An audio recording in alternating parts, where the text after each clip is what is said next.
teorias evolutivas. A gente vai fazer a pegada lá do criacionismo até o nosso queridíssimo Darwin, nessa questãozinha da UNB, questão número 6, dessa prova aí que pra gente daqui do Rio, cara, sempre é uma prova que a gente tem uma dificuldade de entender ela, né, filho? Porque você tem questão verdadeiro ou falso, questão, né, com múltipla escolha como essa, mas independentemente do tipo de questão, cara, o mais importante é a gente fazer uma correção em que a gente revise o conteúdo, amplie ele quando possível. E, cara, uma questãozinha como essa, por exemplo, de análise de gráfico e tudo mais, excelente para o Enem. Beleza? Então vamos com tudo, se inscreva no canal, galera. É importante que vocês se inscrevam, dê essa força, professor, para meu irmão. A gente seguir motivado e jogando, mas muito conteúdo aí no colo de vocês. Beleza? Vamos com tudo, segue a vinheta.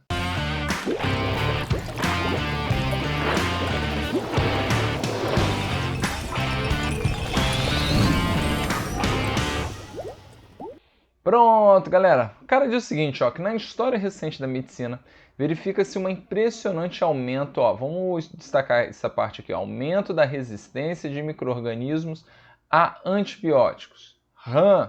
Então, com evidências da resistência cada vez maior nas bactérias, não há apenas uma, mas há múltiplas classes de antibióticos.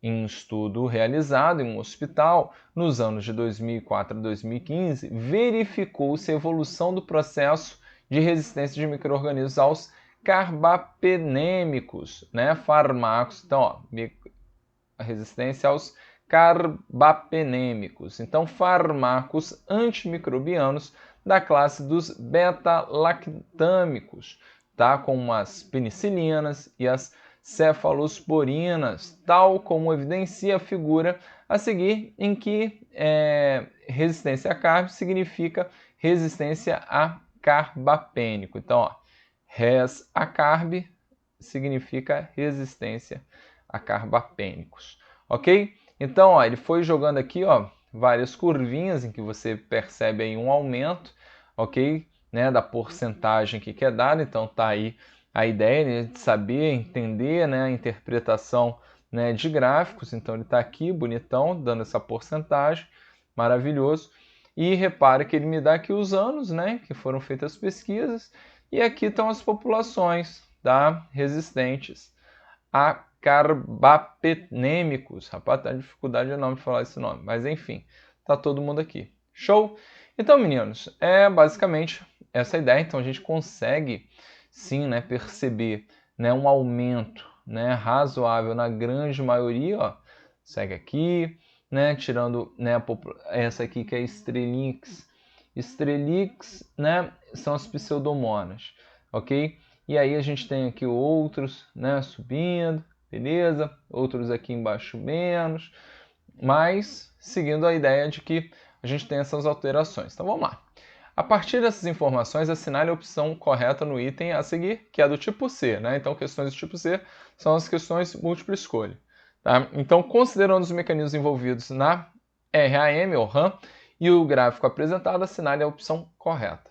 Então, o lance é o seguinte, na letra A, ele diz que o RAM, né, é o processo que, baseado no criacionismo, leva à perpetuação das espécies, como as pseudomonas, que conseguem manter um nível de resistência estável em face da presença dos agentes como os carbapenêmicos, ok? Então ele pegou aqui com o intuito, né, de dar deixa eu botar um pouquinho de maldade no coração, né? Então aqui, ó, repare que é um triangulinho, tá? Tem que olhar aqui mais de perto para, né, não assinalar errado, que tá pequenininho, tá? Então ele deu de fato as pseudomonas resistentes.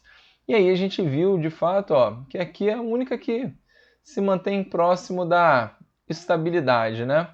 E aí ele vem com essa maldade, né? Em que o processo baseado no criacionismo leva à perpetuação da espécie. E aí ele fala, ó, de manutenção de um nível de resistência estável. Cara, numa discussão mais ampla, né, quando se diferencia, por exemplo, fixismo e criacionismo, tá? Na grande maioria das vezes a gente trabalha como se fosse a mesma coisa, mas na verdade rola uma distinção. tá? Porque a ideia do fixismo, né, a ideia de que realmente a gente tem as populações que não sofrem alteração, você pensa no fixismo como algo totalmente oposto ao evolucionismo, ok? Para muitos, inclusive, ultimamente, a ideia do criacionismo, né, que também, como no fixismo, vem muito numa pegada mais religiosa, ok? Muitos autores vêm com um tratado da ideia do criacionismo como se fosse algo, vamos dizer assim, mais metafórico, mas de maneira alguma se opondo totalmente ao evolucionismo, beleza? Então essa ideia de estabilidade, de manutenção das espécies e de não evolução é uma ideia mais clássica do fixismo, beleza? Tranquilo? Então, assim, eu achei bem maldosa essa alternativa, tá? Apesar dele falar do criacionismo e tudo mais, a gente, né, tá falando, né, muito mais atrelado aí às metodologias científicas e tudo mais, quando a gente vem naquele caminho Lamarck, Darwin e companhia, mesmo que todos aí, né, não estivessem 100% correto, tá? Mas quando você pensa em estabilidade e a não, né, evolução, a gente trabalha mais com a ideia do fixismo, beleza? Mas eu reconheço que essa aqui tá a mais maldosa das alternativas aí que realmente não estão corretas. Por quê? Vamos lá na B. Os carbapenêmicos funcionam como agentes que induzem o desenvolvimento de novos genes de resistência tal, como previsto por Lamarck na lei do uso de uso. Aqui ficou fácil identificar que não está correto, porque, meu irmão, uma coisa que Lamarck nem Darwin sabiam muito bem era a respeito de genes, beleza? Então, essa ideia aqui, ó, ela tá bem complicada, porque sim, Lamarck trabalhou com a lei do uso e desuso. Lembra a ideia da girafona, né? Que ela esticava o pescoço para alcançar lá os frutos, né, no topo da árvore, e por isso foram esticando o seu pescoção. E para a gente já completar o tópico que ele não colocou, lembra que Lamarck trabalhou muito com a ideia da transmissão dos caracteres adquiridos, em que a girafa com pescoção passaria essa informação para o seu descendente, ok? O que também não está correto. E lembrando que Darwin também se enrolou com a ideia das transmissões, né, de características, porque ninguém aí tinha um conhecimento bem amplo de gene, beleza? Então, falou em gene, não é bom, né, colocar na conta nem de Lamarck nem de Darwin. Lembra que a teoria sintética da evolução pega aí sim os conceitos da genética e trabalha de maneira correta, beleza? Tranquilo? Então a B realmente não está muito interessante aí. Na C de cuscuz, o cara diz o seguinte, ó, que o processo que provoca o surgimento de bactérias resistentes aos carbapenêmicos, né, envolve a criação de uma parede celular adicional nessas bactérias. Cara, poderia até ser, mas ele teria que me dar essa informação. Só que o mais bacana, tá? O mais bacana é relacionar sim que algumas bactérias, ó, isso aqui tem uma classificação. Todas as bactérias, elas possuem o quê? Membrana plasmática. As bactérias elas possuem uma parede celular, normalmente composta por peptidoglicano, e algumas podem possuir ou não uma membrana mais externa, que é chamada na verdade de cápsula ou simplesmente membrana externa. Ok? Então eu já vou deixar essa questãozinha aqui bonitona para vocês, que trabalha, né, inclusive com um esquema muito mais bonito que o meu, ok? Para vocês verem a diferença dessas bactérias que possuem essa membrana externa, ok? Que inviabiliza que você consiga corar essas bactérias, então é por isso que a gente chama de bactérias gram-negativas, ok? E aquelas bactérias que a gente consegue corar, porque normalmente o corante, ó, ele tem afinidade com a parede celular, então ele entra em contato.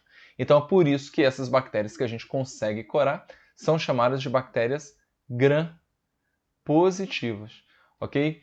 E de fato, você pode ter uma variação dos antibióticos, tá, de acordo com a classificação dela, mas você não pode afirmar, como ele colocou aqui, né, que envolve essa criação de uma parede celular. Né? O uso de medicamento que determina uma característica também não deixa de ser o quê? Lamarquista. Cuidado com isso, beleza? Tranquilo? Bom, então dentro da ideia, sobrou jeans, né? A emergência. Galera, muito interessante. Digo aqui até pela galera da UERJ, que isso já caiu, tá? A ideia de doenças emergentes e doenças reemergentes.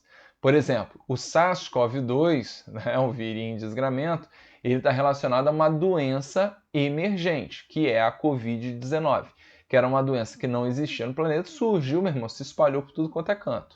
Beleza? Essa é a ideia de emergência. Show? Uma doença reemergente que caracteriza muito o nosso país é a dengue, né? Em que ela está variando normalmente quando? Né? Em períodos de chuva, certo? Então diminui, depois aumenta, chove, aumentou, parou, diminui e fica nessa bagaça porque você está atrelado à chuva, né? E a proliferação da mosquitada. Beleza? Então, emergência e reemergência tem esse detalhe bem interessante. Então, a emergência de indivíduos resistentes ao carbapanêmicos confere vantagens adaptativas ao micro-organismo, o que permite que ele se prolifere com sucesso nos tecidos do hospedeiro, exemplo da bactéria, né, a Baumannii. Beleza? Então, realmente ficou a letra D, está seguindo uma linha, né, bem mais do que, galera, né, darwinista, porque dentro de uma população, né, você vai selecionando aquelas que já são adaptadas àquela pressão evolutiva e aí você caracteriza o sucesso delas, né, a essa pressão, no caso, a presença dos antibióticos, beleza? No caso da girafinha, né, lembrem, aquelas que já tinham pescoção grande, né, conseguiam se alimentar, viviam mais e assim também se reproduziam mais. Beleza? Lembra que Darwin capengou na ideia da passagem, né, das características hereditárias, porque ele também não tinha um conhecimento muito amplo da genética. Recebeu o trabalho de Mendel na mão, viu aquele negócio de ervilha amarela e ervilha verde, falou, pô, trabalho chato pra caseiro, quero saber de ervilha porcaria alguma. Meu irmão pegou, deu-lhe a bica, foi-se embora e deixou Mendel de lado. Beleza? Mas depois tiveram que reconhecer o trabalho do homem. Show? Tranquilo, galera? Então realmente ficou letra D. Espero que tenham curtido. Qualquer coisa, manda um comentário aí, a gente troca uma ideia. Papos interessantes. Eu gosto muito dessa ideia da evolução. É muito papo para botequim. Às vezes os papos que fogem muito aqui à ideia do vestibular, por isso que eu não falo tanto, mas espero que vocês tenham gostado. Valeu, galera. Até a próxima.